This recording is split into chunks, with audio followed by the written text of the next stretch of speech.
We're diving deep.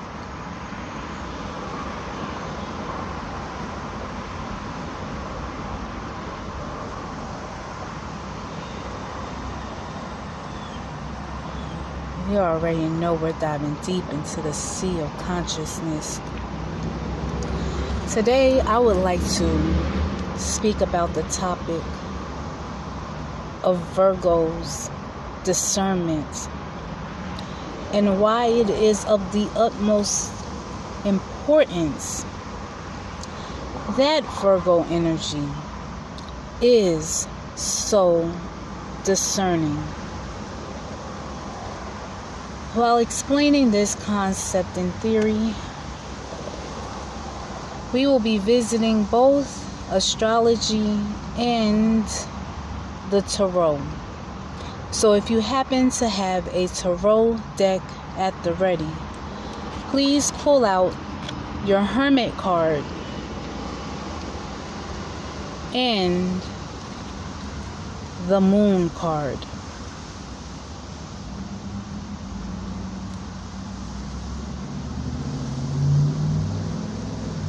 We're jumping right in, right now.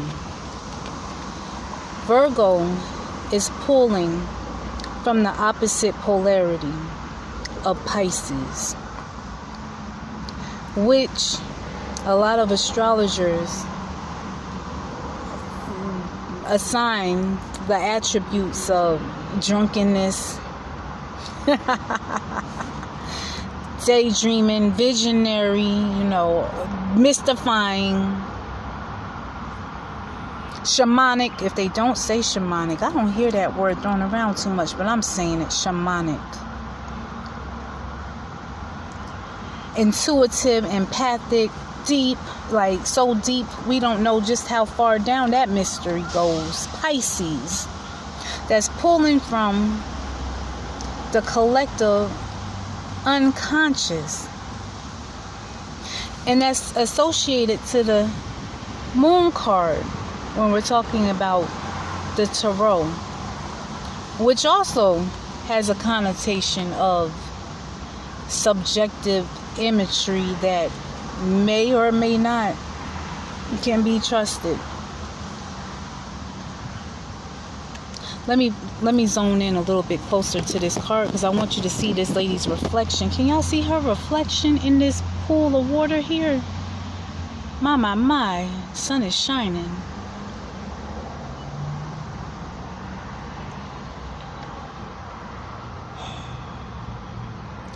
Pisces is able to pick up and to absorb energy with ease. Like, it's not even on purpose that Pisces does this. That's why it's called, I would call it like the cosmic sponge and also the cosmic mirror, because Pisces also has the ability to mirror you, to reflect back to you your innermost being, to reflect back to you what's taking place in your subconscious and unconscious mind, and will have you mystified. Like, why is Pisces acting like that? Hell, because he's or she is feeding off of your energy. But look, listen.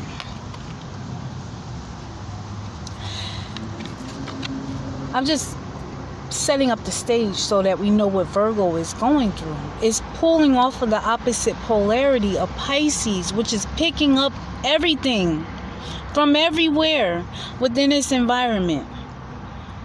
Especially if Pisces hasn't learned the ability to set boundaries on that mutable, watery depths of its energy field. Virgo is being flooded with information that is so down deep in consciousness that it deserves some analyzing and some discernment to figure out what exactly am I to do with this information that you're flooding me with, Pisces. What is it that you're wanting to share with me, Pisces, because the message that Pisces get the rap of being a drunken, intoxicated, go hit the bowl, go hit the peace pipe, type of energy, right? Because they, we like to indulge, so they say. But it's not like we're indulging just to be indulging. We're normally indulging for the purposes of shamanic acts, for the healing of ourselves and others. Consciousness, psychonauts, we're traveling. Mind mapping, like think of Carl Jung. I'm not saying that he was a user or he was indulging. I don't know what Carl Jung was doing when he was tapping into them subconscious realms. Let me rein it in. Virgo is pulling all of this information that's coming from the depths of Pisces, and it may or may not be cohesive. It may or may not be intelligible.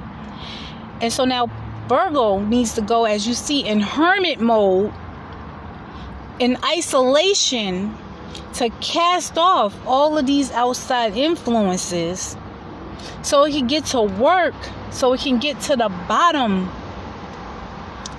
of what the subconscious, unconscious mind is trying to share with Virgo, so that Virgo can put it into use to make it practical, make it plain, and produce improved results. So while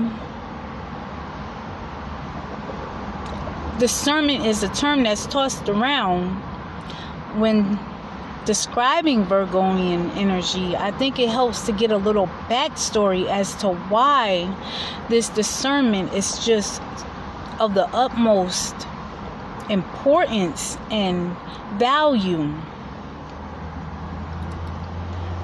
For one who is wanting to tap into the unconscious realms, when you're wanting to go down to the underworld, oh yes, you're going to need some discernment and a good clear head on your shoulders, and you're going to need to be able to weed out the wheat from the chaff so you can stay on track and on purpose. We're going to make a part 2. I just tapped the surface. Signing in, out, above, beyond, below, beneath, underground, all around, uptown, downtown, midtown. Here, there, anywhere, everywhere, nowhere. Past, present, future, now. I'm out. Part 2 coming soon.